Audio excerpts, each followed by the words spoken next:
and complete nervous exhaustion. I bummed through West and Far West Texas for 3 years, slowly getting my health back in the high, dry climate.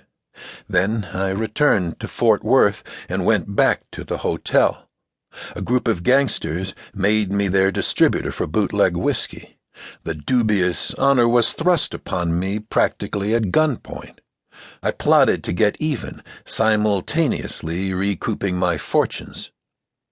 Starting off with a handle of a few cases a week, I gradually enlarged my order until finally the few had increased to 20.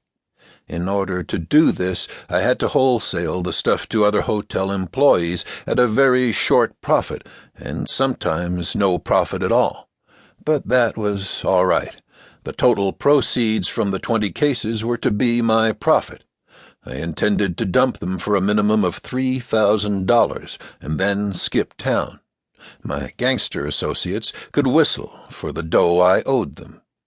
Unfortunately, my cache of whiskey was discovered and confiscated by federal prohibition agents. They took it all, but they only reported 5 cases. And this bit of official perfidy was an even harder blow than my financial loss.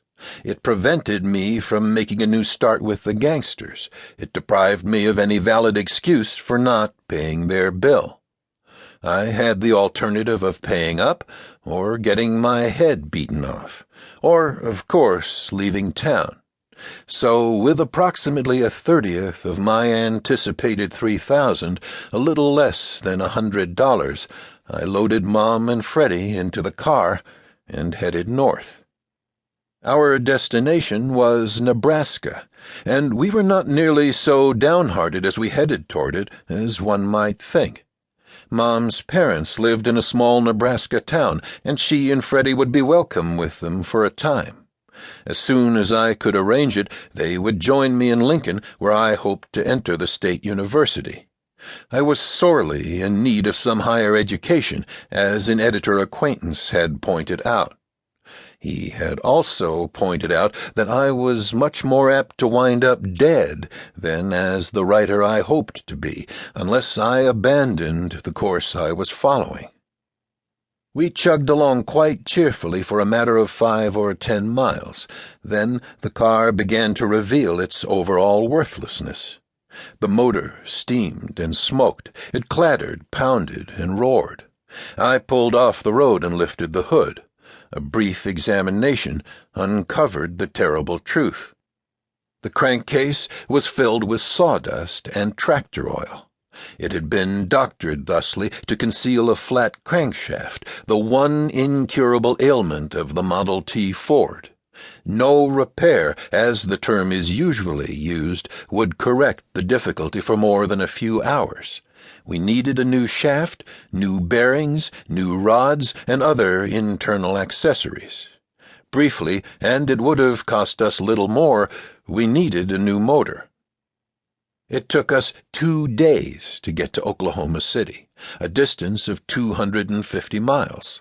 It also took almost 70 of our $100. We had traveled no more than 1/4 of the way to our destination, and more than 2/3 of our money was gone. Here we sat then, on that sweltering August afternoon in 1929, a tired, middle-aged woman, a tired, hungry young girl, and a tired, somewhat saturnine-looking young man. Here we sat, nominal beggars in a broken-down Ford, at the sight of our one-time glory. I closed my eyes against the brilliant sunlight, and I could almost see Pop bustling out of this building, young, smartly dressed, hurrying toward his low-slung Apperson Jack or the big Cole Aero 8.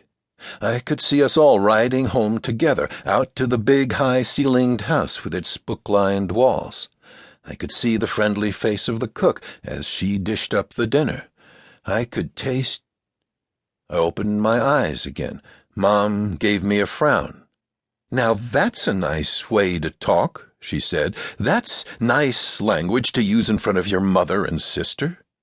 "What did I say?" I said. "All I said was ship. I was thinking how cool it would be, to be out